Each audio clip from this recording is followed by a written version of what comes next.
അല്ലു അർജുനും പുഷ്പ 2-ഉം ഇതുവരെ വാർത്തകളിൽ നിന്ന് മാറിയിട്ടില്ല. തലക്കെട്ടായി തുടരുക തന്നെയാണ്. ഒരു ദിവസം ജയിലിൽ അന്തി ഉറങ്ങിയതിനു ശേഷം അല്ലു അർജുൻ വീട്ടിലെത്തി. ഭാര്യ നിറകണ്ണുകളോടെ സ്വീകരിച്ചു, കുടുംബം സ്വീകരിച്ചു, സഹപ്രവർത്തകരും സുഹൃത്തുക്കളും ഒക്കെ എത്തി. എല്ലാവരുമായും ചിരിച്ചു കളിച്ചു ഉല്ലസിച്ച് അല്ലു അർജുൻ്റെ ദൃശ്യങ്ങൾ പുറത്തു വന്നു. അപ്പോൾ എന്താണ് കേസിലെ ട്വിസ്റ്റ് എന്ന് അതുവരെ ആലോചിച്ചുകൊണ്ടിരുന്ന ആരാധകരും സാമൂഹ്യ മാധ്യമങ്ങളും അല്ലു അർജുനെ രൂക്ഷമായി വിമർശിച്ചു. കാരണം സിമ്പിളായിരുന്നു.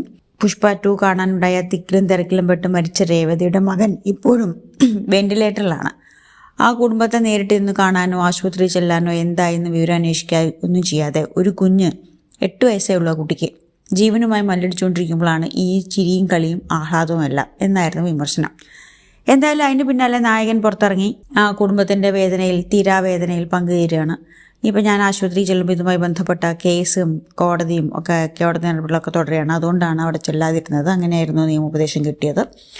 അതിനാൽ അവരുടെ വേദനയിൽ ഞാൻ പങ്കുചേരുന്നു എന്നൊക്കെ അല്ലു അർജുൻ പറഞ്ഞു. പക്ഷെ അപ്പോഴും ഇതൊക്കെ മതിയോ എന്ന ചോദ്യം ബാക്കി വെച്ചിട്ടാണ് ഈ വാർത്തകൾ നിൽക്കുന്നത്. മറുവശത്തൊരു ചർച്ച നടക്കുന്നത് ശരിക്കും ആക്ച്വലി അല്ലു അർജുൻ്റെ കേസിൽ എന്താണ് സംഭവിച്ചത് എന്നുള്ള ചർച്ചയാണ്. തിയേറ്ററിൽ അല്ലു അർജുൻ മുൻകൂട്ടി അറിയിച്ചില്ല, വേണ്ടത്ര സുരക്ഷ ഏർപ്പാടാക്കിയില്ല. അതുകൊണ്ടാണ് തിക്കും തിരക്കും വന്നതും രേവതി മരിച്ചുപോയതും ആ കുടുംബം ഒരു സിനിമ തിയേറ്ററും എന്ന് ആലോചിക്കുമ്പോൾ പോലും ഒരു വിഷമം വരുന്നൊരവസ്ഥയ്ക്ക് ഒരു കുടുംബം എത്തിയതും എന്നൊക്കെ നടക്കുന്നു. അപ്പോഴും ഇത്ര ധൃതി പിടിച്ചൊരു കേസ്, ഇത്ര ധൃതി പിടിച്ചൊരു അറസ്റ്റ്, കാരണം FIR റദ്ദാക്കണമെന്ന് ആവശ്യപ്പെട്ട് അല്ലു അർജുൻ ഹൈക്കോടതിയെ സമീപിച്ചിട്ടുണ്ട്. ഹൈക്കോടതി അതുടനെ പരിഗണിക്കുമെന്ന് പറഞ്ഞിട്ടുണ്ട്. അങ്ങനെയൊക്കെ ഒരു കേസ് പരിഗണിക്കാനിരിക്കെ FIR റദ്ദാക്കണമെന്ന ആവശ്യം ഹൈക്കോടതി പരിഗണിക്കാനിരിക്കെയാണ് ഈ അറസ്റ്റ് ഉണ്ടാകുന്നത്.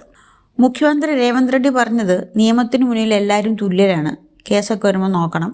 മാത്രമല്ല ഒരു താരമായിട്ട് ഒരു താരം അല്ലെങ്കിൽ ഒരു ചക്രവർത്തി എന്നൊക്കെ പറയുന്ന ആൾ കുറച്ചുകൂടി ഉത്തരവാദിത്തം കാണിക്കണമായിരുന്നു. ഇങ്ങനെയാണെങ്കിൽ നിയമത്തിൻ്റെ മുന്നിൽ താരമാണോ നടനാണോ നായകനാണോ നേതാവാണോ എന്നൊന്നും ആരും നോക്കി നിൽക്കാൻ പറ്റില്ല എന്നൊക്കെ രേവന്ത് റെഡ്ഡി പറഞ്ഞു. എന്തായിരിക്കും രേവന്ത് റെഡ്ഡി ഇങ്ങനെ പ്രകോപിപ്പിച്ചത് എന്നൊരു ചോദ്യമാണ് ഇപ്പോൾ സജീവമായ ചർച്ചയാവുന്നത്.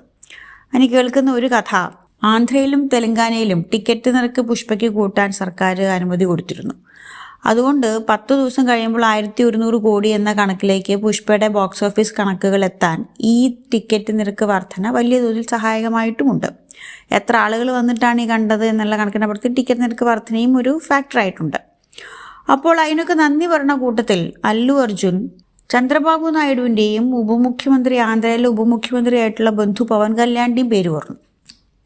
ഇതേ ആനുകൂല്യം ചെയ്തു കൊടുത്ത തെലങ്കാന മുഖ്യമന്ത്രി രേവന്ത് റെഡ്ഡിയുടെ പേര് പറയണ്ടായില്ല. രേവന്ത് റെഡ്ഡി അല്ലു അർജുനൻ്റെ ഭാര്യ സ്നേഹയുടെ ബന്ധു കൂടിയാണ്.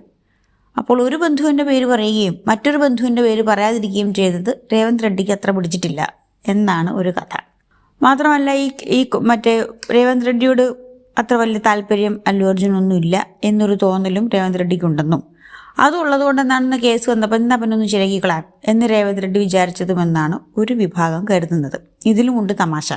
ബന്ധുവായ പവൻ കല്യാൺ അല്ലു അർജുൻ ഈ മറ്റേ ചന്ദനക്കള്ള മരങ്ങളും കുറിച്ച് കിടത്തുന്ന ആളായിട്ട് അഭിനയിച്ചൊന്നും അത്ര ഇഷ്ടമായിട്ടില്ല. ഇങ്ങനത്തെ ഒരു നായകനായിട്ടുള്ള ഒരാൾ ഇങ്ങനത്തെ റോളാണോ ചെയ്യേണ്ടത് എന്ന് അദ്ദേഹം അതൃപ്തി പരസ്യമാക്കി പറഞ്ഞിട്ടുമുണ്ട്. അതൊരു തമാശ വേറെ വയ്ക്കും. പിന്നെ കേൾക്കുന്ന ഒരു കഥ, പവൻ കല്യാണിൻ്റെ 2ാം വരവ് ആന്ധ്രയിൽ ഗുണകരമായി ഉപയോഗപ്പെടുത്തിയ BJP തെലങ്കാനയിൽ അടുത്ത ലക്ഷ്യത്തിന് വേണ്ടി ഒരു മുൻകൂട്ടി എറിയുകയാണ് അല്ലു അർജുനിലൂടെ എന്നൊരു കഥയും പ്രചരിക്കുന്നുണ്ട്. തെലങ്കാന കൂടി പിടിച്ചെടുക്കാൻ അല്ലു അർജുൻ്റെയും അല്ലു കുടുംബത്തിൻ്റെയും ഇപ്പുറത്ത് നിൽക്കുന്ന മെഗാ കുടുംബത്തിൻ്റെയും ഒക്കെ പിന്തുണ ഉറപ്പിക്കാൻ ഇതൊരു അവസരമാക്കി BJP ഉപയോഗിക്കുകയാണ് എന്ന ഒരു കഥയും പ്രചരിക്കുന്നുണ്ട്. എന്തായാലും പുഷ്പ 2-ൻ്റെ കണക്കുകൾ കൂട്ടുന്നതിനേക്കാളും തലവേദന പിടിച്ചൊരു പരിപാടിയാണ് അല്ലു അർജുൻ കേസിൻ്റെ കാര്യത്തിൽ എന്താണ് ശരിക്കും സംഭവിക്കുന്നത് എന്നറിയാൻ വേണ്ടി വരിക.